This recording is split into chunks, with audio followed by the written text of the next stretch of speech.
മമ്മൂട്ടി നായകനായി എത്തുന്ന ഏറ്റവും പുതിയ ചിത്രം പ്രമേയുഗം റിലീസ് ചെയ്യാൻ ഇനി 7 ദിവസങ്ങൾ മാത്രം ബാക്കി. രാഹുൽ സദാശിവൻ സംവിധാനം ചെയ്യുന്ന ചിത്രം ഹൊറർ ത്രില്ലർ ഗണത്തിൽപ്പെടുന്ന ചിത്രമാണ്.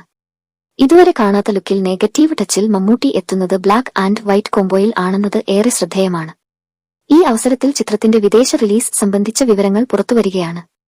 പ്രമേയുഗം ഔദ്യോഗിക പേജിൽ നിന്നുള്ള വിവരം പ്രകാരം 22-ൽ-അധികം വിദേശ രാജ്യങ്ങളിലാണ് ചിത്രം റിലീസ് ചെയ്യുന്നത്. കേരളത്തിലും മികച്ച സ്ക്രീൻ കൗണ്ട് ആകും മമ്മൂട്ടി ചിത്രത്തിന് ലഭിക്കുക. 300-ൽ പരം സ്ക്രീനുകളിൽ ചിത്രം പ്രദർശിപ്പിക്കുമെന്നാണ് അനൌദ്യോഗിക വിവരം. ഫെബ്രുവരി 15-നാണ് ചിത്രത്തിന്റെ റിലീസ്. മമ്മൂട്ടിക്കൊപ്പം അമാൽഡ ലീസ്, മണികണ്ഠൻ ആചാരി, അർജുൻ അശോകൻ, സിദ്ധാർത്ഥ് ഭരതൻ എന്നിവരാണ് പ്രധാന വേഷത്തിൽ എത്തുന്നത്. 27.25 കോടിയാണ് പ്രമേയുഗത്തിന്റെ ബജറ്റ് എന്നാണ് നിർമ്മാതാക്കളിൽ ഒരാളായ ചക്രവർത്തി രാമചന്ദ്ര അറിയിച്ചത്. നിലവിൽ ടർബോ എന്ന ചിത്രത്തിലാണ് മമ്മൂട്ടി അഭിനയിച്ചുകൊണ്ടിരിക്കുന്നത്. മധുരരാജയ്ക്ക് ശേഷം വൈശാഖും മമ്മൂട്ടിയും ഒന്നിക്കുന്ന ചിത്രം കൂടിയാണിത്.